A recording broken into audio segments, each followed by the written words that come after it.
오늘은 중앙은행들이 화폐를 무섭게 찍어내고 있는데 인플레이션이 왜 오지 않는지에 관한 이야기를 해보고자 합니다. 이 이야기는 마이너스 금리가 왜 생겨났는지에 관한 이야기이기도 하고요. 그리고 CBDC가 왜 연구 중인지에 관한 이야기이기도 합니다. 그리고 왜 자산 시장에서만, 즉 부동산이나 주식 시장에서만 인플레이션이 있는지에 관한 이야기이기도 합니다. 자, 먼저 화폐의 회전 속도에 대해서 이야기를 해보도록 하겠습니다. 자, 이번에도 섬을 예로 들어보도록 하겠습니다. 자, 이 섬에 중앙은행이 딱 10,000원만을 발행을 해서 이 섬에는 딱 10,000원만 존재합니다. 그리고 이 섬에는 시민 B, 시민 C, 그리고 시민 킬리만이 살고 있습니다. 자, 어부인 시민 B가 10,000원을 중앙은행으로부터 대출을 받습니다. 그리고 목수인 C에게 부탁을 해서 배를 한 대 만들어 달라고 이야기를 합니다. 자, 그러면은 시민 B에게는 배가 한 대 생겼고요. 그리고 이 10,000원은 시민 C에게 넘어갑니다. 그리고 시민 C는 집을 하나 만들고 싶어서 시민 킬리만에게 목재를 요청을 합니다. 그래서 시민 C에게는 집이 하나 생겼고요. 그리고 킬리만에게 20,000원이 갑니다. 자, 그리고 시민 킬리만은 회를 굉장히 좋아합니다. 그래서 어부에게 신선한 횟감을 하나 요청을 합니다. 그래서 이 10,000원은 시민 B에게 가고 킬리만에게는 횟감이 이렇게 왔습니다. 자, 이 섬에는 딱 10,000원만이 존재합니다. 그런데 이 10,000원은 총 3번 움직였죠. 한 번, 2번, 3번 이렇게 움직였습니다. 다시 이야기해서 이 섬에는 딱 10,000원만 존재하는데 이 10,000원은 30,000원어치의 값어치를 했던 거죠. 다시 이야기해서 10,000원이 3번 움직이면서 30,000원만큼의 재화나 서비스를 만들어 낸 것입니다. 자, 그래서 이런 말이 있습니다. 화폐가 흘러간 자리에는 재화나 서비스와 같은 흔적을 남긴다. 그래서 화폐의 유통 속도라는 것은 이렇게 돈이 회전하는 것을 의미를 합니다. 많이 회전하면 회전할수록 이 섬에는 새로운 재화나 새로운 서비스들이 넘쳐날 것이고요. 자, 그래서 화폐 유통 속도는 V는 이 섬에서 일어난 전체 거래량 자체를 이 섬에 있는 전체 통화량으로 나누면 됩니다. 쉽죠? 다시 이야기해서 이 섬에는 전체 10,000원이 있었고 전체 거래량은 30,000원이기 때문에 화폐 유통 속도는 3이 되는 것입니다. 자, 여기 나와 있는 수식을 변경을 하면은 이렇게 변경이 가능하겠죠. 분모로 있는 것을 이쪽 변으로 보낸 겁니다. 좌변으로 보낸 거예요. 그래서 총 통화량하고 화폐 유통 속도를 곱한 것 자체는 총 거래량과 같다. 이런 수식으로도 변경이 가능합니다. 자, 이번에는 원래 주제로 돌아가서 화폐 발행량이 엄청나게 늘어나고 있는데 왜 인플레이션이 일어나지 않는지에 관한 이야기를 직접적으로 해보도록 하겠습니다. 자, 이 표는 연준의 본원통화 발행량에 해당됩니다. 2008년도에 급상승했었고 최근에 코로나19 사태 이후에 급상승하고 있다. 이 부분에 대해서 말씀을 드렸었고, 그리고 이 끝은 과연 어디일 것인가, 그 부분에 대해서도 퀘스천 마크를 해 두었습니다. 자, 화폐의 발행량은 이 정도로 굉장히 급상승하고 있는데 도대체 왜 인플레이션은 오지 않는 것일까요? 그것은 바로 지금까지 설명드렸던 화폐 유통 속도가 계속해서 떨어지고 있기 때문입니다. 화폐 유통 속도는 90년도 후반기에 고점을 찍고 나서 그 이후로 계속적으로 떨어지고 있습니다. 그리고 참고적으로 여기 회색 부분들 체크해 놓은 부분들은 전부 다 경기 침체나 불확실성의 시대입니다. 그리고 이런 불확실성의 시대에서는 화폐 유통 속도가 확연하게 떨어지더라, 이런 부분을 확인할 수 있습니다. 자, 여기서 불확실성의 시대라는 이 말을 꼭 기억하셨으면 합니다. 불확실성의 시대에는 화폐 유통 속도가 급속히 줄어들 수밖에 없습니다. 반대로 이야기하면 화폐 유통 속도가 떨어진다는 것은 여전히 불확실성의 시대를 의미합니다. 많은 경제학자들이 2008년 금융위기 이후에 꾸준히 금융위기가 끝나지 않았다, 이렇게 이야기하는 이유 중에 하나도 이 화폐의 회전 속도가 돌아오지 않았기 때문에 그렇습니다. 자, 화폐가 시장에 나오지 않는다. 그 이야기는 어느 집 방구석 장판 밑에 그 화폐들이 꼼쳐져 있다, 숨겨져 있다, 이렇게 이야기를 할 수가 있습니다. 자, 그러면 화폐는 어느 집 방구석에 꼼쳐져 있는지 확인을 해 보도록 하겠습니다. 자, 이 섬에는 중앙은행이 있고 시중은행이 있고 법인이 있고 개인이 있습니다. 도대체 누가 범인인지 확인을 해 보도록 하겠습니다. 자, 중앙은행은 이 불확실성의 시대를 헤쳐나가기 위해서 돈을 억수로 찍어낼 수밖에 없습니다. 그래서 중앙은행은 돈을 꾸준히 찍어내더라. 그래서 이 섬에는 어마어마한 화폐들이 이제 생겨났습니다. 그리고 중앙은행은 시중은행에 이 돈들을 전부 다 내려 보냅니다. 과연 시중은행들은 지금 자금이 급한 법인이나 개인들에게 이 돈을 내려 보낼까요? 천만의 말씀이죠. 천만의 말씀이죠. 시중은행은 비 오는 날 우산을 뺏어가면 뺏어갔지 돈이 급한 사람에게 절대 우산을 주지 않습니다. 자, 시중은행 입장에서는 법인이나 개인들에게 대출을 잘못했다가 파산당하게 되면은 법인이나 개인이 파산당하게 되면 시중은행은 그 돈을 받아올 수가 없습니다. 위험률이 굉장히 높은 거죠. 자, 시중은행도 이익을 내야 되는 집단이기 때문에 정부 정책이나 중앙은행 정책하고 함께 할 수가 없습니다. 자, 그래서 시중은행에서는 가지고 있는 돈의 상당수를 다시 중앙은행에다가 지급준비금으로 다시 맡겨버립니다. 지급준비금을 두 가지 종류로 나눠 보도록 하겠습니다. 법이 정한 지급준비금이 있고, 그리고 법이 정한 것보다 더 많은 금액을 중앙은행에 맡기는 것을 초과 지급준비금이라고 이야기를 하는 거고요. 그래서 중앙은행에서는 시중은행이 보다 많은 자금들을 법인이나 개인 사업자들에게 풀어주기를 바라는 마음으로 지급준비금을 제외한 것은 그대로 놔두고 초과 지급준비금에 대해서는 이자를 때리기 시작을 합니다. 마이너스 이자를. 지급준비금에 대해서 마이너스 이자를 때리기 시작을 하는 거죠. 즉 보관료를 받겠다는 겁니다. 일상적으로는 법이 정한 지급준비금에 대해서는 이자를 때리지 않고 초과 지급준비금에 대해서 이자를 때린다, 이렇게 보셔야 될 것 같고요. 자, 이렇게 되면은 시중은행은 중앙은행에 맡기는 초과 지급준비금을 점점 줄일 겁니다. 그러면 과연 그 돈들이 당장에 돈이 필요한 법인들이나 개인들에게 올까요? 물론 건실한 법인이나 건실한 개인이라면은 그 대출을 받을 수 있겠죠. 자, 중앙은행에 초과 지급 준비금을 맡기지 않기 위해서 시중은행은 누군가에게 대출을 해줘야 합니다. 그러면은 그 돈을 누구에게 해줄까요? 지금 현재 돈이 엄청나게 필요한 개인이나 법인들에게 해줄까요? 아니면은 부도의 위험이 전혀 없는 자산가들한테 해줄까요? 자산가들 입장에서는 평상시보다 아주 싼 이자로 대출을 받을 수 있다면은 마다할 이유가 없을 겁니다. 경기 침체나 불확실성의 시대에는 분명히 여기저기에 자산의 가치가 떨어져 있는 투자 종목들이 많이 있겠죠. 그러니까 굉장히 싼 금액으로 건물을 살 수도 있고 땅을 살 수도 있고 주식을 살 수도 있습니다. 그리고 은행의 입장에서는 그 자산가들의 담보물이 확실하기 때문에 손해를 볼 이유도 없는 거고요. 아마도 그러지 않았을까요?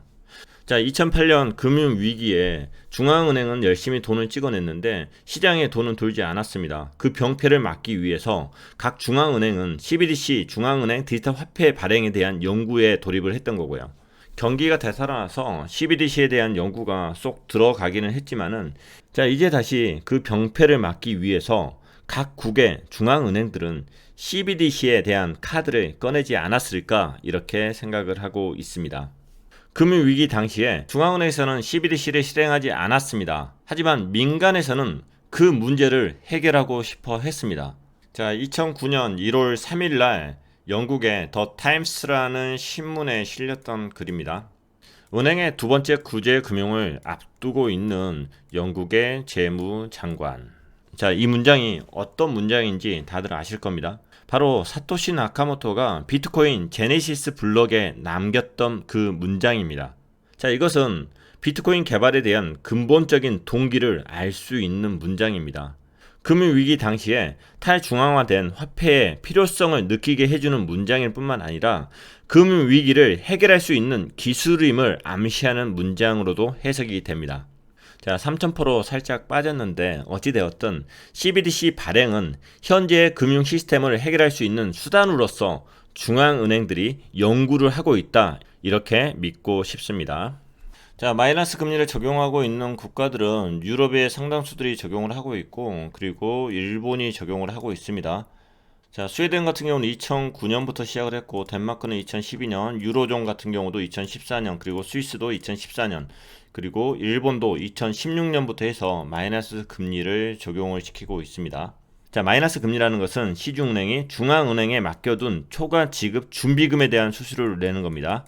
개인이 시중은행에 가서 돈을 맡긴다고 해서 수수료를 내는 경우는 아직까지는 없는 걸로 알고 있어요.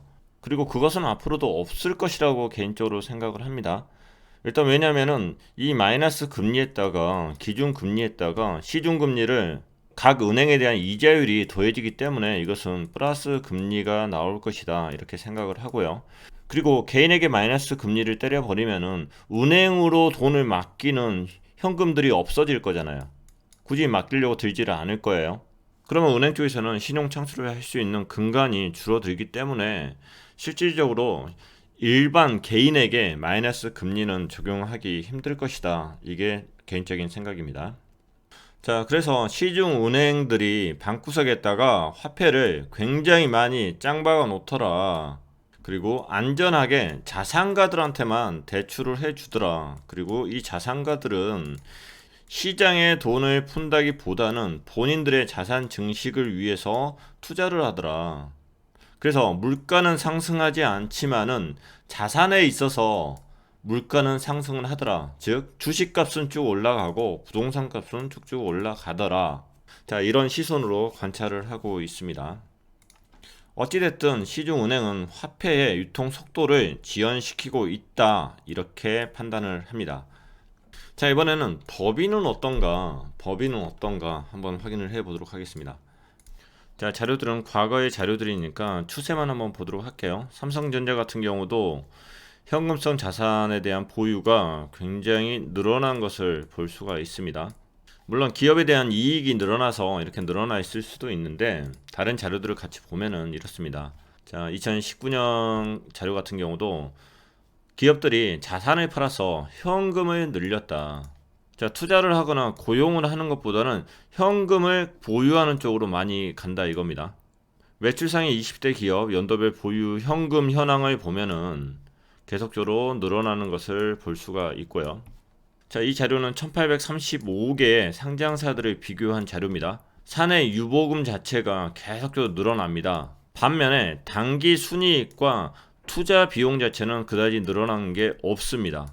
즉 투자를 하거나 아니면은 고용을 창출하거나 그런 쪽에 자금을 쓰지를 않는다는 거예요. 2008년 이후에 꾸준히 금융위기 이후에 꾸준히 사내 유보금이 늘어나고 있다. 물론 유보금 자체가 현금 보유량을 뭐 100% 이야기하는 건 아닙니다만은 추세를 볼 수 있는 중요한 지표가 될 것 같습니다. 자, 그렇다면 개인은 어떨까요? 개인들은 어떨까요? 과연 불확실성의 시대에 마음껏 화폐를 쓸 수 있을까요? 개인에 대한 예는 따로 예를 들 필요가 없을 것 같아요. 본인 스스로나 주변을 보시면 되지 않을까 싶습니다. 자, 개인들은 허리띠 졸라 맨 거죠. 완전히 아예 돈이 없거나 없는 돈이라도 아껴 쓰기 위해서 지금 노력을 하고 있는 겁니다. 그리고 많이 가지고 있는 사람들 같은 경우도 불확실성의 시대이기 때문에 소비를 줄일 수밖에 없습니다. 자, 그러면은 화폐 유통 속도를 떨어뜨린 존재는 누굽니까? 시중은행이었나요? 법인이었나요? 개인이었나요? 모두 다였죠. 모두 다.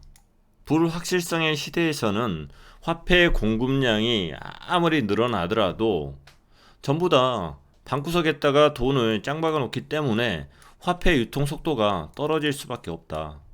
고로 인플레이션이 일어날라 해도 화폐 유통 속도가 떨어졌기 때문에 인플레이션이 일어나지 않는다. 당장은 이렇게 결론을 낼 수가 있는 겁니다. 자, 이번에는 경제 공식 하나를 배워보도록 하겠습니다. 머리 아프실 필요 전혀 없습니다. 그냥 간단한 공식이에요. 자, 아까 이 공식을 배웠는데 이 공식을 살짝 변형을 해 보도록 하겠습니다. 이 섬에 얼마의 통화량이 있었었죠? 1만원이었죠. 딱 1만원만 이 섬에 존재했었습니다. 자, 그리고 화폐 유통 속도는 어떻게 됐었죠? 한 번, 두 번, 세 번의 트랜잭션이 있었었죠. 그래서 화폐 유통 속도는 3이었고, 그래서 총 거래량은 얼마로 나왔죠? 3만 원이 나왔다. 이 섬에서 경제 활동을 위한 총 거래량은 3만 원이었다. 자, 이번에는 이 총 거래량이라는 것을 나누어 볼게요. 가격 곱하기 거래량으로 나누겠습니다. 무슨 말이냐? 시민 B는 아까 베르르 한 척을 사면서 만 원을 줬었고, 그리고 시민 C는 집 한 채를 위한 목재를 사기 위해서 1만 원을 줬었고, 시민 킬리만은 생선 한 마리를 사기 위해서 1만 원을 줬습니다. 자, 이렇게 가정을 해볼게요. 이 1만 원을 줄 때, 이 시민 B는 배를 두 척을 받았습니다. 즉, 가격이 5,000원이고, 5,000원 가격에 대해서 두 번의 거래를 한 거죠. 그래서 1만 원에 대한 트랜잭션이 있었고요. 그리고 시민 C는 목재를 킬리만 원한테 받을 때 집 두 채에 해당하는 목재를 받았습니다. 다시 이야기해서 5,000원에 해당하는 목재를 두 개를 받은 거죠. 그래서 거래량이 두 개다. 자, 그리고 킬리만은 시민 B한테 만 원을 줄 때 5,000원짜리 생선 두 개를 받았다. 자, 그래서 총 거래량이라는 것은 가격 곱하기 거래량으로 이렇게 나눌 수도 있다. 이 말에 동의할 수 있겠죠. 그래서 5,000원짜리 트랜잭션이 두 번 있었고, 5,000원짜리 트랜잭션이 두 번 있었고, 5,000원짜리 트랜잭션이 두 번 있었다. 이거의 전체 합이 3만 원이다. 당연한 이야기죠. 자, 이것을 다시 수식으로 만들어 보겠습니다. 자, 그래서 이런 공식을 하나 만들 수가 있습니다. 방금 밑에 있던 공식을 그대로 올려놓은 겁니다. 단지 총 거래량 자체를 가격과 거래량으로 다시 나누었을 뿐입니다. 자, 이 공식을 이해하면은 경제가 보이기 시작할 거예요.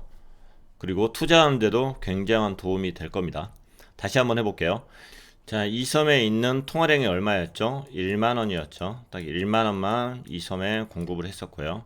그리고 화폐 회전 속도는 얼마였죠? 1만 원이 세 바퀴가 돌았으니까 3이었죠. 그리고 이 섬에서 일어난 재화나 서비스를 전부 다 5,000원짜리라고 아까 가정을 했고요. 그 5,000원짜리가 총 6번이 있었죠. 그래서 좌변에 3만원, 우변에 3만원인 거죠. 좌변 같은 경우는 소비자에 해당됩니다. 소비자.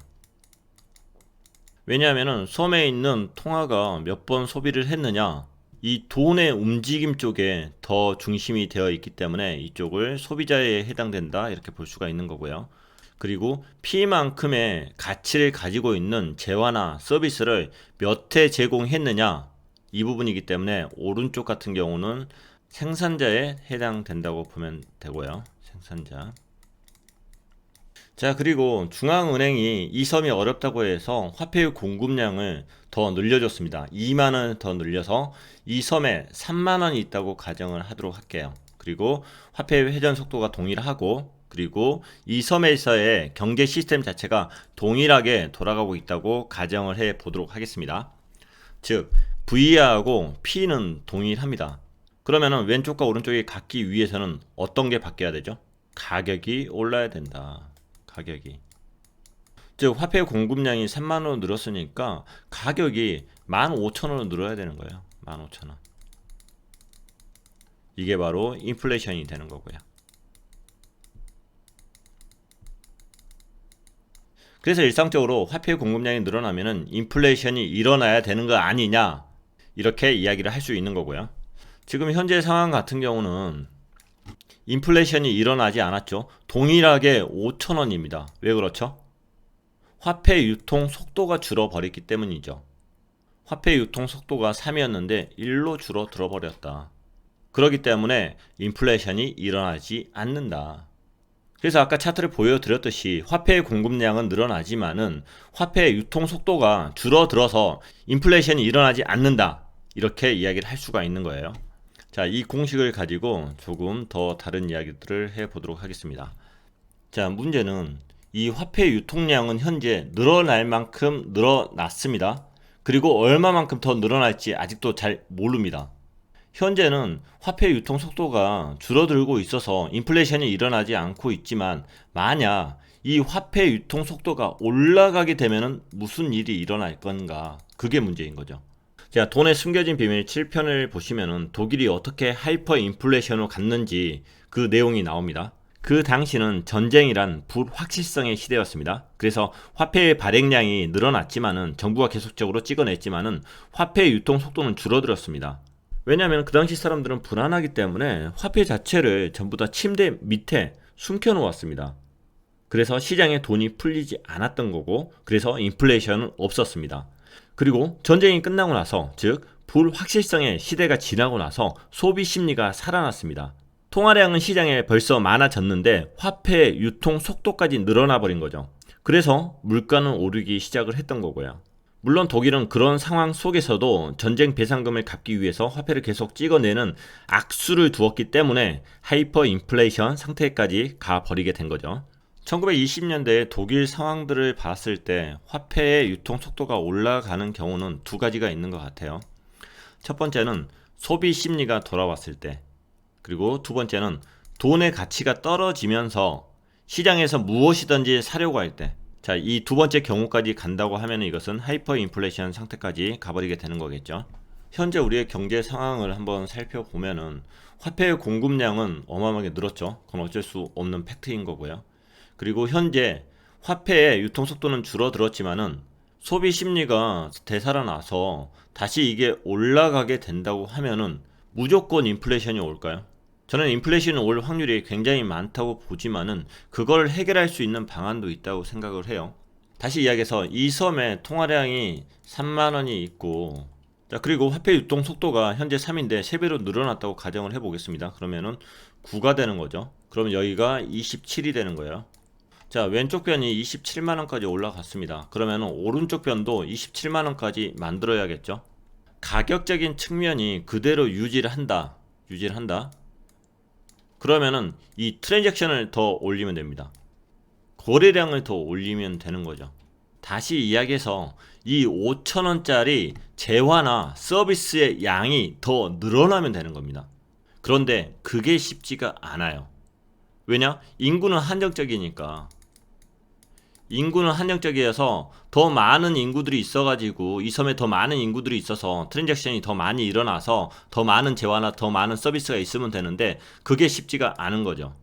그리고 새로운 산업군 자체가 생성되는 게 쉽지가 않아요.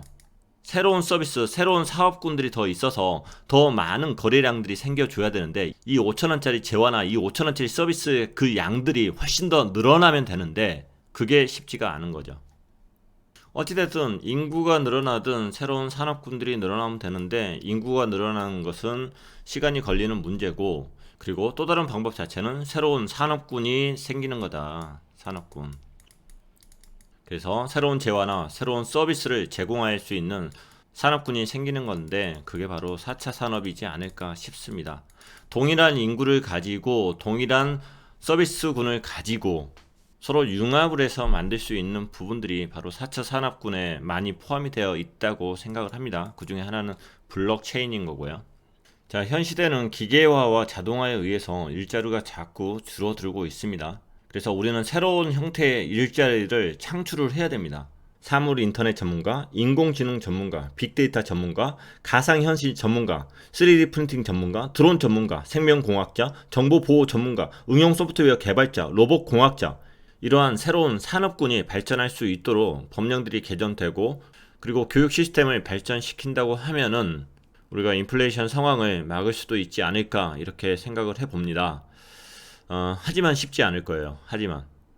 그리고 투자자적인 입장에서 통화량이 늘어났고 화폐 유통 속도는 다시 언젠가 올라오기 때문에 인플레이션은 반드시 생긴다, 이렇게 개인적으로 생각을 하고 있습니다. 그리고 인플레이션이 생기지 않더라도 아까 말씀드린 것처럼 현재 금융 시스템 내에, 이 시스템 내에서는 물가에 대한 인플레이션이나 하이퍼 인플레이션이 생기지 않더라도 이 화폐 자체가 일부의 자산가들한테 많이 몰려가기 때문에 결국에는 자산에 대한 인플레이션은 발생을 한다, 이렇게 판단을 합니다. 그래서 화폐의 가치는 떨어질 거고 자산에 대한 인플레이션, 즉 자산에 대한 가치는 올라갈 것이다. 이게 제가 가지고 있는 소견입니다. 자, 2008년 이후에 화폐의 발행량은 급속도로 늘어나고 있습니다. 유통 속도가 줄어들어서 인플레이션이 발생하지 않고 있는 것이지 화폐의 가치가 점점 떨어지고 있다는 사실을 모든 사람들이 인지하게 된다면은 인플레이션과 디플레이션의 그 균형은 완전히 깨질 것이다. 이렇게 생각을 합니다. 자, 참고로 저는 경제학자가 아닙니다. 여러분이 이해하기 편하도록 설명을 간소한 부분이 많이 있습니다. 더 자세히 알고 싶으신 분들은 경제 전문가분들의 채널을 참고해 주시기 바랍니다. 자, 그리고 이 말씀도 좀 드리고 싶은데요. 제 구독자분들을 분석을 해보면 상당수가 40대, 50대 분들이 많이 있습니다. 그리고 20대와 30대 분들도 상당수가 계시는데 사회 초년생인 분들이 가끔 글을 남겨주십니다. 만약 그분들이 앞으로 투자에 대해서 어떻게 해야 되냐고 묻는다면 저는 이렇게 답해 드리고 싶어요. 시드 머니를 모으고 투자를 하는 것도 중요하지만은 그것보다 중요한 것은 신용을 쌓는 거라고 생각을 합니다. 신용을 쌓아두면요, 여러분은 언젠가 레버리지를 사용할 수 있습니다. 즉 지렛대를 사용할 수 있다는 것입니다. 자, 미래에 가면은 미래에 맞는 지렛대를 사용할 겁니다. 현재의 화폐의 가치가 중요한 게 아니에요. 미래에 어떤 화폐가 있고 얼마만큼 가치가 있을지 모르겠지만은 거기에 맞는 지렛대를 여러분은 사용할 수 있어요. 그래서 빨리 부자가 되는 것에 대해서 모험을 걸지는 않으셨으면 해요. 지금 공부를 하는 것들은 그 지렛대를 안전하게 사용할 수 있게 해주는 것입니다.